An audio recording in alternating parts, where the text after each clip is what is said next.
Hello again, welcome back to Frostheart, and we're reading chapter 11 today, which is called Star Sign. The Frostheart loomed high over the village, silhouetted against the twinkling lanterns of the stronghold. The repairs were complete, or at least the sleigh was patched up enough to set sail again.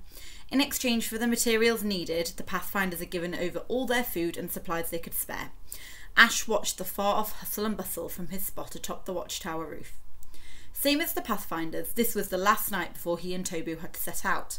They'd already come to the end of their 2 weeks in the Fira stronghold. They'd packed what little they had: Ash his bow, dagger, spare cloak, and the pieces of his ocarina. Tobu his weapons and sculpted blobs, plus enough rations to last a few weeks, if used sparingly. Fear clawed its chill fingers down Ash's spine. The lessons Tobu had been trying to fit in before the day of their exile hadn't exactly filled him with confidence about his chances out in the wilds.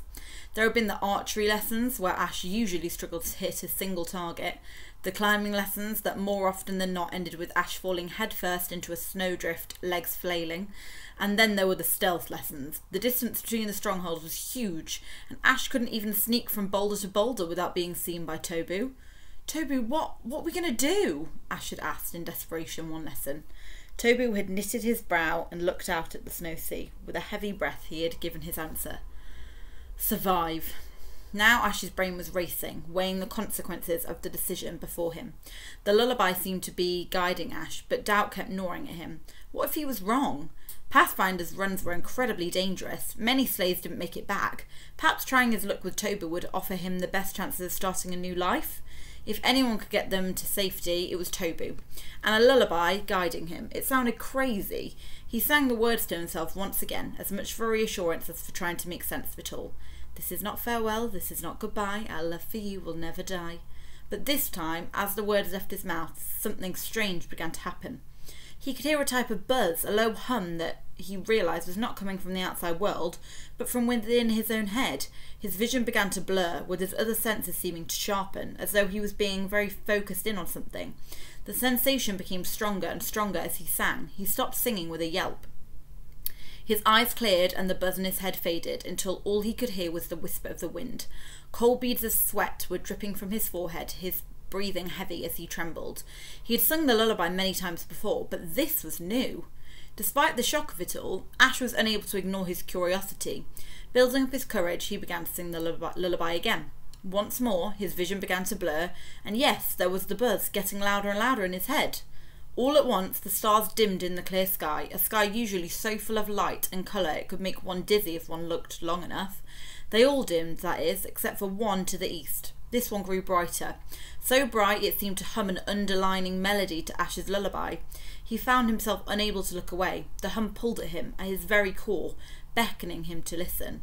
What was happening? Ash snapped after the song trance, his heart pounding, his body damp in a cold sweat.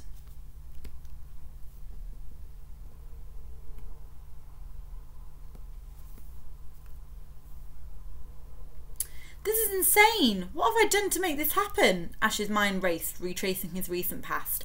Obviously, the biggest change had been his exile for having sung to the Leviathans for the very first time after years and years of bottling up what he really was. Could that be it? How could it not be? That was a pretty major change in anyone's book. Could the lullaby be reacting to him because it was indeed not just a lullaby at all, but a songweaver song? He had no answer, but he knew that the lullaby was no... His parents were trying to tell him something. His hopes weren't just fantasy. Seeing this amazing sight, he'd never been sure of it. His parents had left him a message hidden away in the lullaby, a clue as to where they'd gone. I'm a songweaver as much as I wish I wasn't, and it sounds like my parents were too, and I'm sure my songweaving is the key to finding my parents. How else is the lullaby changing the way I see that star in the sky? What if they were in danger and had to hide the message so that it didn't fall into the wrong hands?